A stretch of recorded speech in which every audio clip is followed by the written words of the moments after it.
There's a hollow feeling that hits us after the uniform comes off. You did everything right, but the mission is just gone. The team's gone, and the days start to feel like noise.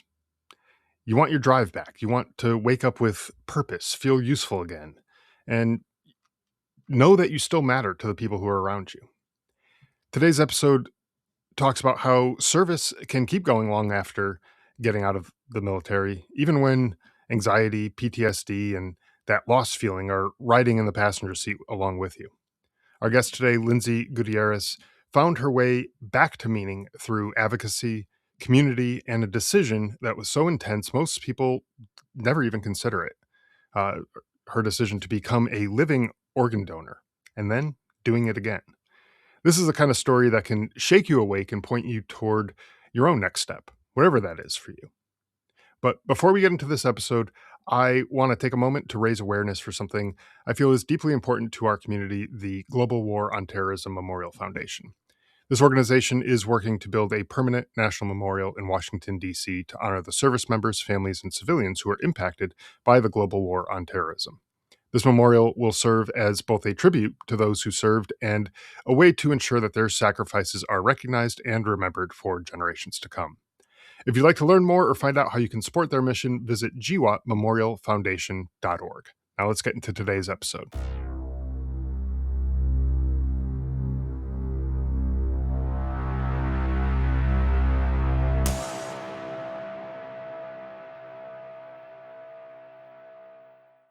Hey, Lindsay, welcome to the show. Really glad to have you here. Thank you so much for having me. I'm really excited to share my story. Yeah, absolutely. And we were talking a little bit before the episode started and before the recording started, I should say. And I was saying I've been really interested in your story and I've wanted to learn a little bit more about it. So I've been looking forward to this conversation for quite some time. But before we dive into your story, for the listeners maybe who aren't familiar with you and your background and everything, could you just give a little quick intro about yourself and who you are, just for the listeners maybe who don't, like I said, don't know who you are? Sure. So the short and sweet of it is I'm an Air Force veteran. I am a dual living organ donor, a social worker, military spouse, and a potbelly pig and dog mom. It's a mouthful to say all of that. And somehow you found time to squeeze in this interview. So I thank you for that, with all the stuff you have going on. Yeah. So take us back a little bit, in your life as far as joining the Air Force. What kind of prompted you to want to join the Air Force and not, the Army, which obviously is way better? And what was your experience like in the Air Force? So originally, I had zero intention of joining any military branch. It just was not on my radar. I grew up thinking I was just going to take a traditional path, which was for me, graduate high school, college, start your job, life happens. And that is not what happened fully. It did partially happen, but not in the way that I was expecting it. So after college, I decided I was going to just head back home, start a job somewhere. It was also during the recession. And so this was around 2007 is whenever I started my first job. And it wasn't an ideal job, but it was a job that I needed just to start making an income right after I graduated. And so I started working, wasn't really feeling confident in what I was doing. It wasn't exactly what I wanted to do, but I knew I needed to do something and I was wanting more. So I gave it some time, and a few years later worked at another job, but I was still running into that same kind of issue of I just don't feel satisfied. Something just is missing. Mm-hmm. And around 2010 is whenever I finally made that big decision that I was going to use my theater degree and it was going to be applicable somewhere. And that place was going to be in Los Angeles. So I made the big decision to move out to LA, and a friend from college and I got an apartment together. And again, I ran into the same problem. This is not fulfilling. What is going on? Am I doing something wrong? And that is when things started getting into motion with the military as an option. My grandfather, who served in the Air Force for 20 years, had always put it in the back of our minds, all of my cousins and me, that try the military. The military is a great place. You might like it. Who knows? Just give it a shot. I was very immature at the time and didn't think anything of it whenever I was growing up and in high school, getting through college. Just nothing was exactly the right fit for me Mhm. because I wanted to just do this path that I thought I was supposed to do.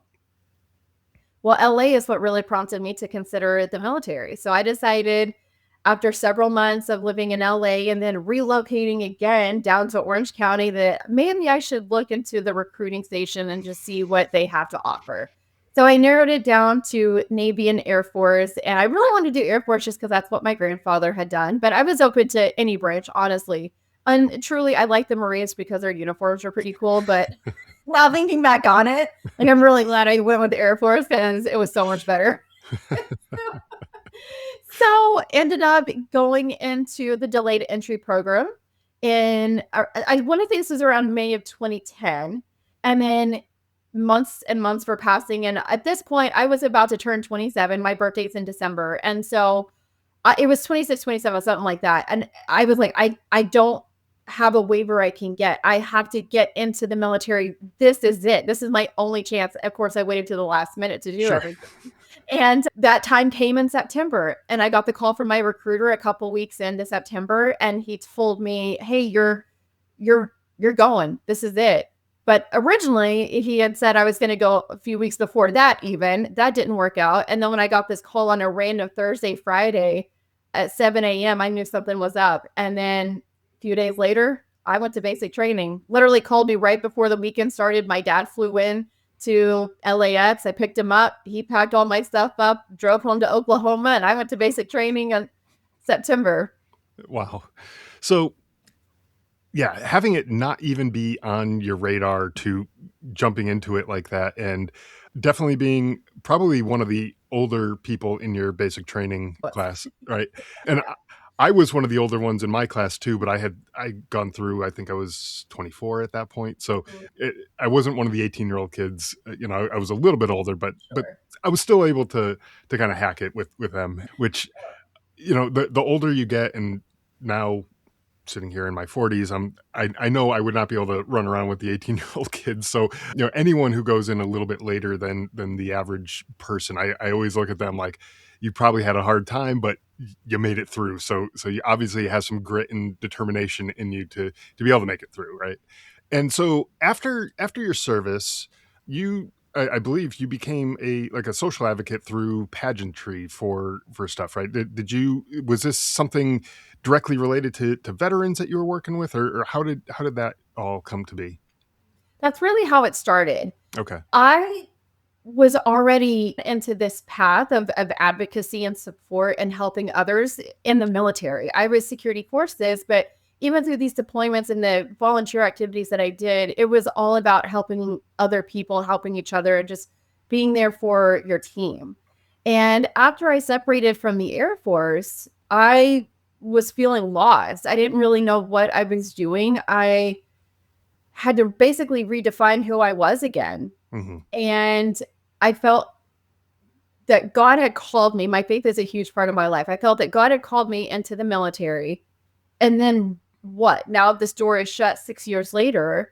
I have an honorable discharge. I did these great things in the Air Force. I got a couple of degrees and I can't find a job in anywhere in doing anything. Nobody was wanting to hire me for whatever reason. So I was lost. I was confused. I didn't know really how to approach that. So I thought, I guess I'll go back to school again. Why not? Let's do school again.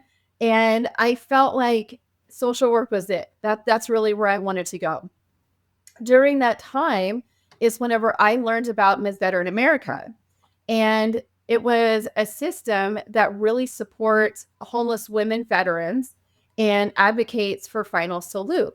So that led me into this area of, again, helping others and learning about how I can really be there for those who served and for people who I could really connect with, especially being a woman veteran. And that opened up so many doors for me. Just becoming that person, getting out in my community and meeting people and learning where I could have a place and where I could fit in. And of course, that just expanded even further the further I got into my social work education and really participated in a lot of pageants over the years and had some amazing titles. And my platform was always about advocacy for women vets, and specifically now as an organ donor, bringing awareness to that area that a lot of people just don't consider. Right. And I- I'm sensing a theme here, and probably the listeners are probably gathering on the same theme of service and helping others and that type of thing. You don't, I mean, not everybody, but a lot of people, they don't necessarily join the military because it's for them necessarily. They look at it as they're serving their country, as opposed to I'm serving myself by joining this. It's not the best pay, it's not the best hours, it's not the best work environment. Period. It's dangerous, it's dirty, it's all the things that don't add up to a great work environment, but people do it anyways because it's like, hey, my country needs people, and why not me, that type of thing. And so that's kind of the attitude that I'm sensing coming out of you, is like, why were you not fulfilled in those earlier jobs that you were going through, and all that stuff? It's probably because you, I don't know exactly what all those jobs were, but I'm guessing you probably weren't helping other people in those jobs, right? Not, no, definitely not. It wasn't anything like I was experiencing with the military and Hmm. then what I'm feeling now in the role that I have. And the common theme is that integrity to want to serve others, and Yeah. that desire to want to do something bigger and better and helping humanity. Yeah. And there's nothing wrong with that, right? We need more people like that who are gonna, you know, put themselves out there to help other people, to support people in ways that maybe they can't support themselves, whether it's a physical limitation, mental limitation, or all sorts of different things, diseases, all these things, or natural disasters. And there's all sorts of different things that people need help with. And I'm not saying that you're doing every single one of those things that I just listed, but there are people out there who might be feeling like they're wandering through life too, not knowing where is that sense of purpose? Where do I feel like I'm contributing to something? Uh, Look around you. There are so many people who are in need of help, whether it's someone who is homeless, or who's in a hospital by themselves. They have no family or something like. There's people out there who need help with something, and there's all sorts of things out there. So definitely hats off to you for figuring that out, I guess, is probably the right way to phrase it. Is eventually you had to figure out that that's kind of what you were missing in your life, right? Absolutely. There's a space and a place for all of us. Yeah. And by no means did this happen overnight. This was years in the making. I mean, from the time I was probably really in my mid to late 30s, I guess. That's really where it started, because that's whenever I had gotten out in 2016, and then things just really started going from there. But it was slow and it was hard. And it wasn't something that I just knew off the bat, but I had this intuition. I think that God was again leading me to where I needed to be and to use my experiences into this new chapter.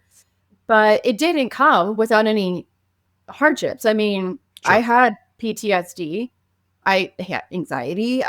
Was worried. I was scared. I didn't feel like I fit in anywhere. It's all these different feelings that I think a lot of people can relate to. I was just going to say, welcome to the club. Yeah, it's like at some point now, who doesn't have some of these things? You're Right. you're in better company knowing that there's a lot of people who do, and Sure. that's what's great about where we're at now in society. Is I think we're more open and willing to put a name and to advocate for that, and to acknowledge that this is here and that it's okay. I'm going to own this, Hmm. and here's how I'm going to use it to help somebody else. Yeah, absolutely. And again, just finding other ways to be able to help people. And you briefly touched on it, and I don't think you did it any justice. So I want to circle back to this, but probably one of the most selfless things you could possibly do is being an organ donor. And so this was back in 2022, if I'm not mistaken, that you became part of the first living donor chain within the VA's history. Is that correct? That is correct. Very Wow. accurate. Yes. So tell us about that, and kind of what motivated you to become a living organ donor. Was it someone that you knew who needed an organ and you're trying to help out with that? Or was it just, hey, I got an extra, organ here, just collecting dust. I'll just hand it Right. over, Not exactly something that people think about every single day, No. but I do think it's something that we consider because it's something that we look at for our driver's license. So Yeah. at some point, somebody has looked and said, yes, I want to be an organ donor, but most people don't say, I want to be an organ donor while I'm alive. That's the Yeah. difference. Yep. For me, this happened right after I had competed in a pageant, and that was in November of 2021. While I was there, I was connecting with one of the other competitors, and she was talking to me about a friend of hers that was needing, I believe he was needing a liver donation. And so, me being O positive, I knew that I could donate to anybody. And I was like, without even thinking, I said, oh, what? If he needs anything, let me know. This had never crossed my mind ever before. I don't know where this came from. So that's again, God speaking through me and telling Sure. me this is something to just do. There's people who need you, need your help. Thankfully, this gentleman got the care that he needed from my understanding, but a couple months had passed. And then all of a sudden I'm at work. And at this point in my life, I was doing congressional casework for our district office in Georgia. And we get all sorts of and types of magazines and newspapers and articles and all sorts of things. Well, this particular magazine, the Military Times, came to our office one day. We'd never received it before, ever, in the 3 years that I had been there. And I open it up, and all of a sudden, I see an ad for Dove, which is donor outreach for veterans. And they specifically connect veterans in need of a kidney to potential donors in the community who can be anybody. So it's really outsourced and through a community-based approach. Okay. So I thought, well, I already said it once before. Why not? Let's see what this is all about. So I reached out to Sharon Kreitzer at Dove and had my intake. One thing led to another. I had my medical testing, which is the $1 million workup, by the way. So it literally checks everything inside and out from head to toe to make sure that you are a perfect candidate and match for somebody. And I got the call I was hoping for, which was that I was a great, perfect match for somebody. And I had the opportunity to choose whenever I wanted to have my surgery. I opted to do the Memorial Day weekend, and that was in May of 2022 because I knew I was going to be donating to a veteran at Dove, and being a veteran myself, that was really important. Sure. I have to throw this in there because this is really important, but I also looked up the Yankee schedule to see when they were playing. So, and it happened to be the weeks that I was going to be in New York City. So I was like, perfect. This is great. We all get something out of this. That's great. So, and that launched the first chain donation in VA history because I was originally paired with another gentleman named Kevin, who's also a Dove recipient. Reggie, my recipient, his wife, Wendy, wanted to donate to him, but they weren't a Okay. match.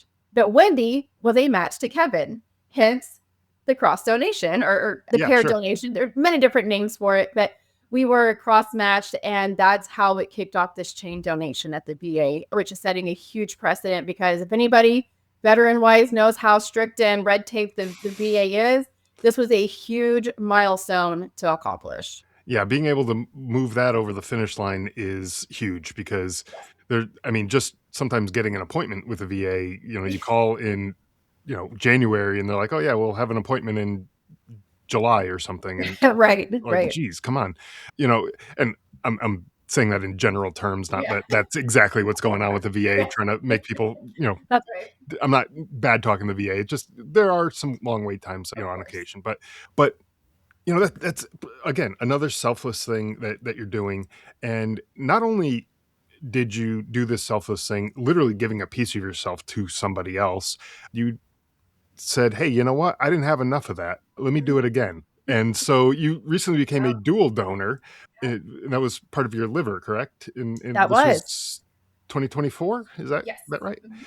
Yeah. Which when I was kind of looking into your background and history and stuff, trying to do some research on this, that was surprising to me that, 2022 and then 2024, it seemed like really close together time-wise as far as being able to make donations like that in a lifetime period is pretty incredible. But that close together to me seemed like it was just way too close, but apparently not. And the doctors obviously know better than me. I'm not a doctor or anything. So, um, but tell us about that. How did I mean? Was that just another one of these same kind of situations through Dove? So that prompted me because Dove really put so much into my heart as far as wanting to help people in this capacity. And it has also led to what I'm doing with my doctoral research now as a doctoral social work student. So all of this is starting to come together, but Dove kicked everything off. About a year after donating my kidney, I joined a group of other donors, recipients, medical professionals, family members, you name it. It was just a big group of us. And we got together through this organization, and it was through Embark was the name of the company. And they hosted a trip for all of us to really raise awareness for organ donation and the need for that. So that the Mhm. goal of this whole trip for all of us who were able to go was to summit on World Kidney Day, which was March 10th, I believe, of that year. And this was in 2023. Okay. And that trip is what inspired me to talk to more people about organ donation and learned about some other dual donors on that trip. And my conversations with them just kept igniting that flame of you need to do this again. Yeah. You have to. There's something else that you can do. You're not done yet.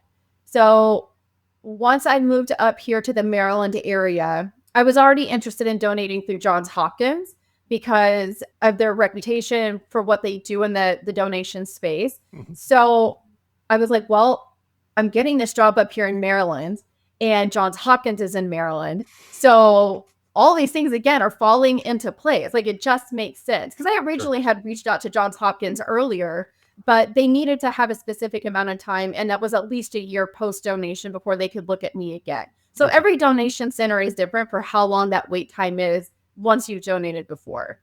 And it was just perfect timing. I moved up to the Maryland area in April of 23. And then a year later is whenever I donated. I started that process. And in April of 2024 is whenever I donated 40% of my liver. And this time it wasn't through anybody through Dove. It was just somebody who was in the recipient list or database at Johns Mhm. Hopkins. So I had no idea who they were. I knew nothing about this person other than it was a young woman who was smaller in stature, which is why they only needed 40% because you could take up to 65%. So it's Okay. very dependent on the size of the person. And that's what I knew. That's how they included it to about 40%. Okay. And that happened. And I became part of the dual donor club on April 30th, 2024. Wow. Wow. Having gone through that experience twice, I mean, for someone like you who seems to find fulfillment from helping other people, I gotta imagine that just filled you right up. Your cup was probably overflowing as far as, feeling like you had a purpose and a meaning in life, right? As opposed to the way you were before joining the military, feeling like you weren't really satisfied with what was going on. That did it for you, right? I would Yeah. imagine. Yeah. Yeah, that was honestly it. And who'd have thought? For me, it was donating two of my organs. Mhm. It's not that way for everybody, but Sure. everybody has that purpose and that drive and something that they are being led to support or to do or to be a part of. It's there. And I never would have imagined in a million years mine would have been giving up two organs. But Right. it's the most selfless and incredible act that I have ever been a part of in my life. And if I could do it again, I would. If I had more organs to give while I am alive, I would give them because it Right. was that fulfilling. Sure. Yeah. For any I don't want to say normal person because what you're I'm not saying that you're abnormal, but it's rare that you'll find someone who's a dual donor like that, right? And so, but for other people, like you said, when you get your driver's license, you fill out whether you want to be an organ donor or not. And my mindset has always been like, well, I'm done using them, so yeah, why not? But in your case, you still technically could have been using those organs, and you decided, you know what, that's that's going to go to somebody else, and that's okay. I have what I need to keep moving on, and those people now have what they need to be able to move on as well. And that's, very selfless, and I think is a absolutely wonderful thing. Obviously, like you said, that's not for everybody. Not everyone's going to want to give up literally a piece of them to, help somebody else like that. But it's there's something else out there if you're wandering around there feeling like you're not fulfilled. There's something missing in life. There's something else. And I think, using you as an example, you kept your eyes open for things that maybe weren't necessarily on your radar, but you picked up on those things, and you said, "You know what? Why not? Let me give it a try and see how this goes." And then you do it, and it turns out like, hey, that's the thing that I've been missing all this time. And you could have tried some of these things and said, "You know what? That's not really doing it for me." And you, Mhm. okay, well, keep trying the next thing. And I think that's the kind of the process, the natural process that people should be going through to Yeah, figure out what is that thing for me that I'm going to feel fulfilled. I don't know what that is for any of the listeners. I don't know what it is for you. Maybe it's a organ donation, maybe it's not. Maybe it's something completely different, but just be open to these opportunities as they kind of present themselves to you, and try things. um, absolutely. now you also talked about, just briefly, you mentioned, being a doctoral student focusing on, kind of more your social work side of things, but you also are kind of focused on the psychological care for like living organ donors too, right?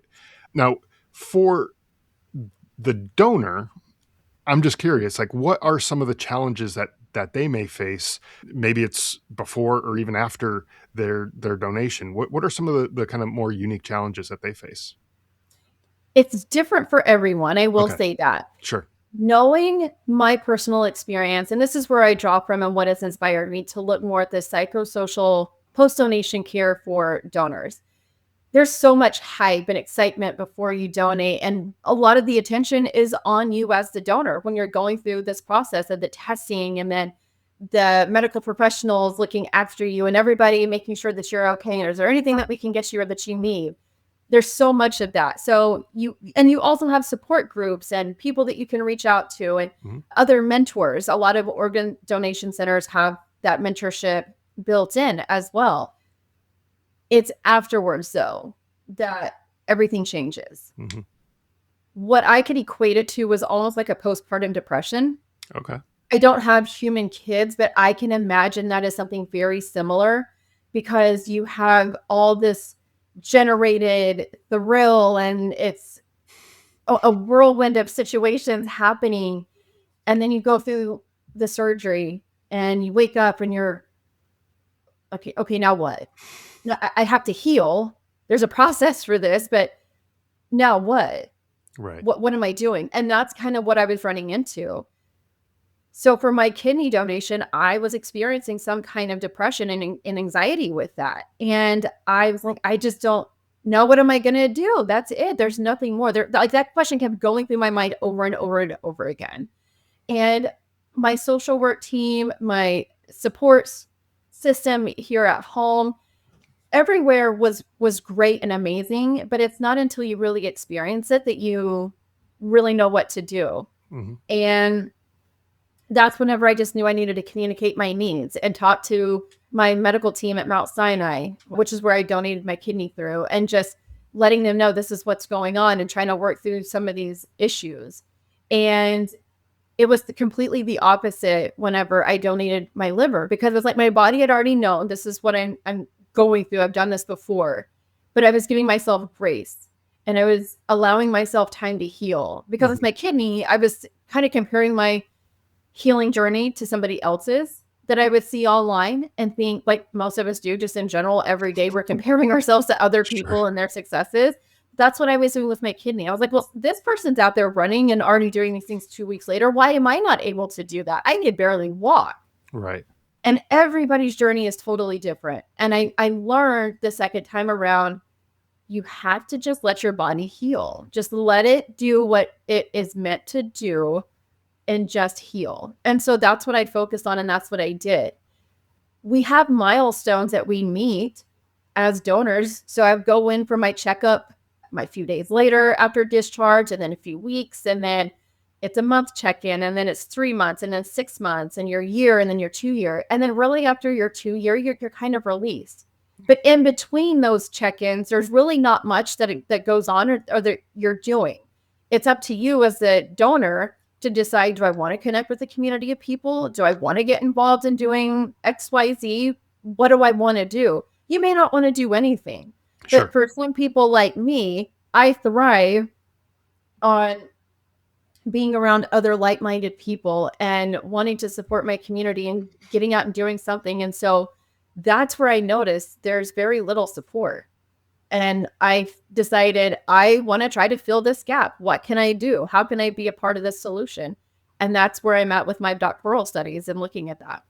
That's awesome because again, that's another way that you're going to be able to help other people, but you might not have other organs to be able to donate from yourself right now. That's not an option, but there's other people out there who do have organs and they are going to be donating, and that this is a thing that will continue to happen, and those people like you needed are going to probably need some sort of support. And so having someone like you or other people who are in that space to be able to support them is going to help them get through that time, for the same type of things that you were talking about. And I'm sure there are other things too, but there's all sorts of things that people might be dealing with, and having someone who has been there could be very beneficial. I know I've talked to a lot of veterans who they go to a therapy, but they don't really want to talk to anybody if they weren't a combat veteran themselves, or Sure. something along those lines, Yeah. which, everybody is different on that.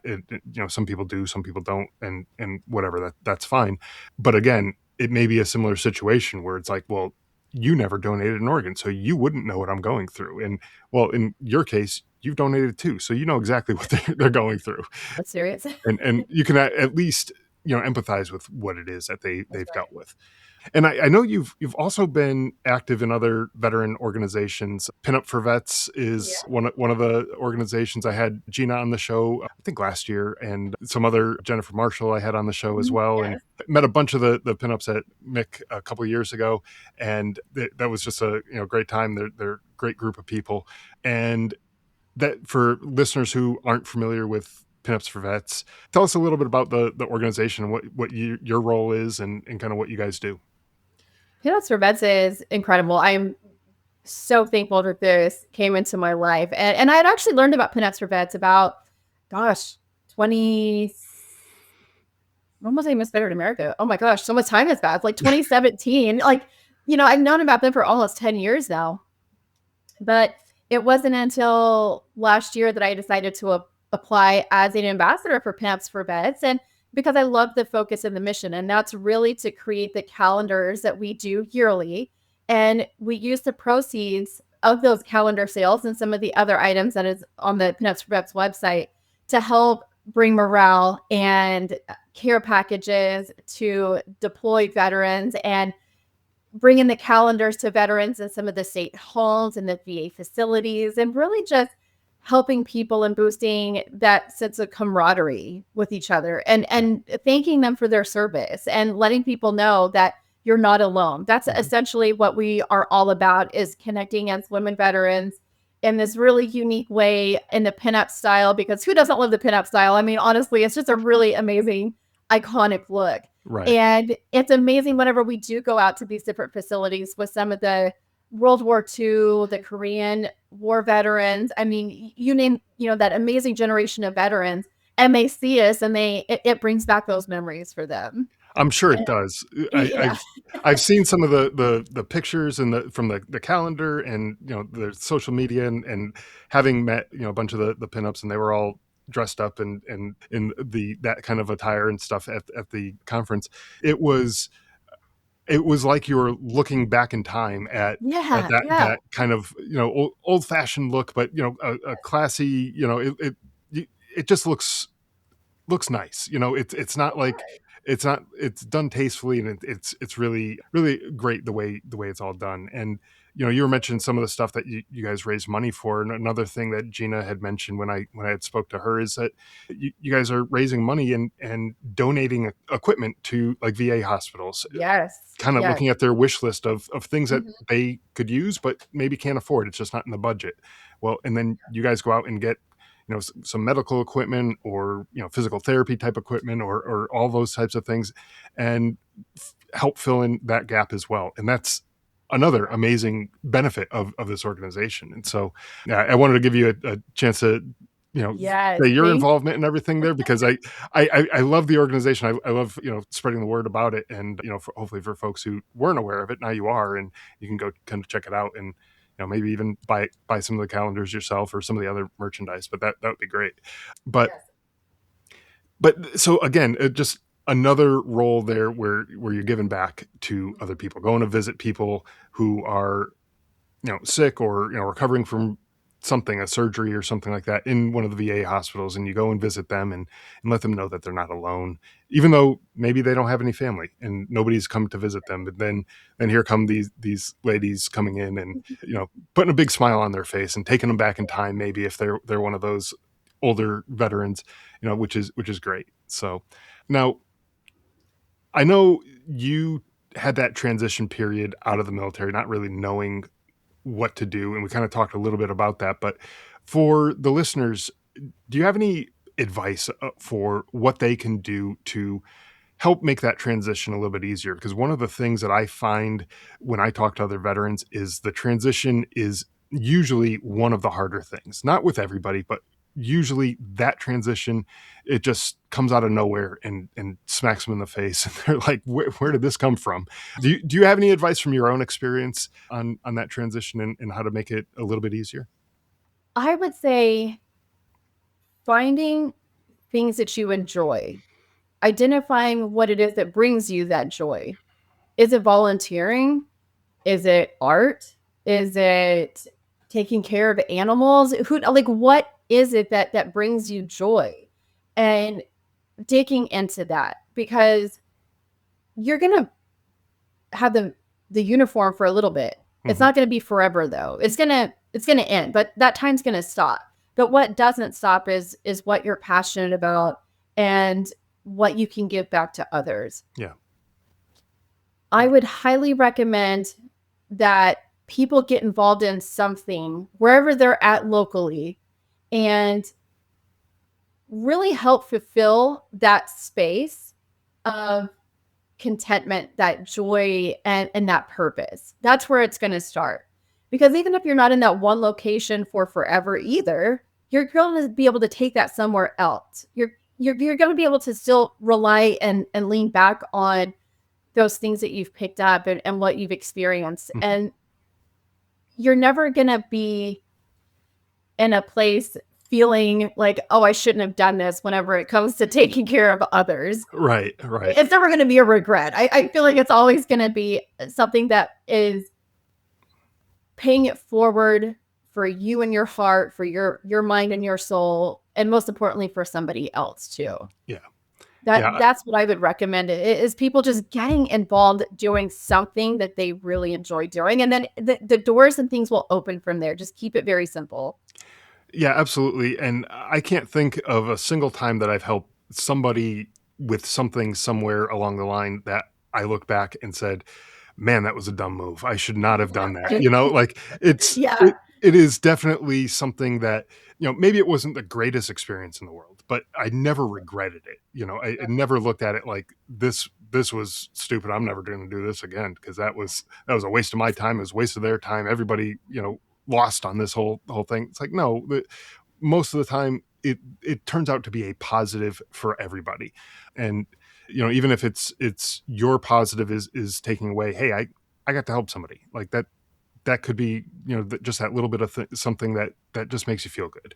And so I love that advice that you gave there. And looking, I think, to the future, I mean, you're balancing all these different roles that you said, kind of veteran advocate, student, a volunteer, all these things that you have going on, and you have all these responsibilities, all these things that you're taking care of, but also in the same time, you're trying to raise awareness for organ donation and supporting people who are organ donors and maybe even recipients and those types of things.